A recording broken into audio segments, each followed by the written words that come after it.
Breaking news today. Please subscribe and then check notification box to get all breaking news alerts. After the UN voted to condemn President Donald Trump's decision to move our embassy to Jerusalem and demand he apologize, U.S. Ambassador Nikki Haley has revealed that the president instead offered the naysayers a brilliant surprise. Thanks to 2 terms of Barack Obama's habitual bowing and pathetic submissiveness in favor of global politics, the world has grown accustomed to thinking of the U.S. as a weakened nation, led around on a leash by political correctness. Now that Donald Trump is in office, the international terrorism sponsors and their Western lapdogs are constantly aghast at each Reagan-esque response our no-nonsense leader emits. While Obama allied the U.S. with our most dangerous Islamic enemies, Trump has re-established severed ties with our greatest ally, and only democracy, in the Middle East. However, as the liberal anti-Semites have consistently proven since their love affair with Adolf Hitler, simply expressing affection for Israel, the only Jewish state on earth, will earn their vitriolic wrath. Fortunately, Trump isn't kowtowing to their tantrums and threats. Just as he promised, Trump has once again shown the world that the U.S. is no longer a slave to the United Nations. Haley revealed on Christmas Eve that Trump has announced he has officially reduced the UN's annual funding by a whopping $285 million after he vowed that a vote against his decision to move the U.S. Embassy to Jerusalem would not be forgotten. Breitbart reports that Haley informed the UN members that their decision to condemn the U.S. in a vote of 128-9 and side with human rights violating Islamic countries has forced America to cut their funding. Today, the United Nations agreed on a budget for the 2018 to 2019 fiscal year. Haley spoke to the UN on Sunday evening.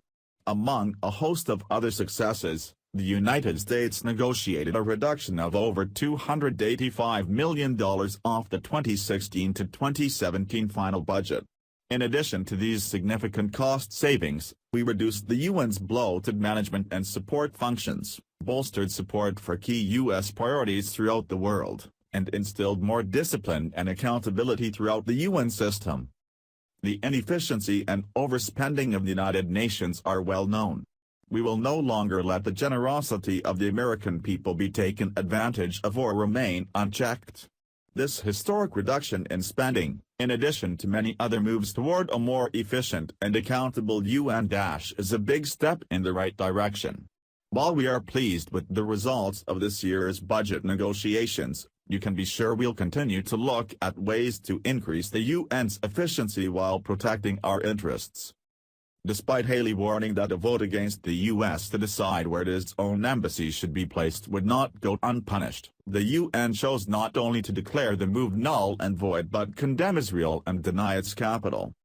The United States will remember the state in which it was singled out for attack in the General Assembly for the very act of exercising our right as a sovereign nation, Haley told the Assembly in New York City. America will put our embassy in Jerusalem, she said.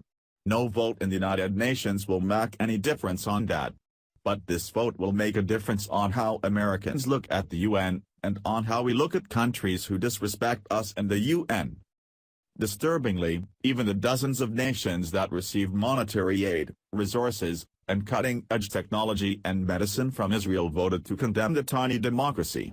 Only Guatemala, Honduras, the Marshall Islands, Micronesia, Nauru, Palau, and Togo joined the U.S. and Israel in its favor.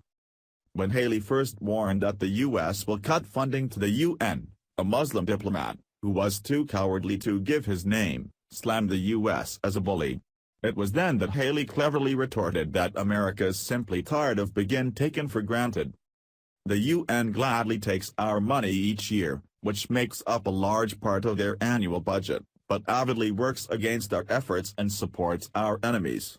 The UN has consistently sided with terrorist nations that repeatedly call for Israel's destruction and the annihilation of the Jews, the same countries that offered support for Hitler during the Holocaust. Although Israel faces daily attacks from Palestine, including rockets launched by Hamas and terror attacks targeting Jewish citizens, the UN solely chastises Israel for defending herself. Thankfully, Trump doesn't see the idea of paying a global organization that funds our enemies and attempts to thwart decisions that benefit our citizens and allies as a good one. Instead of paying our adversaries to work against us, we will now let them hate us for free. Share the story and leave a comment by clicking one of the buttons below.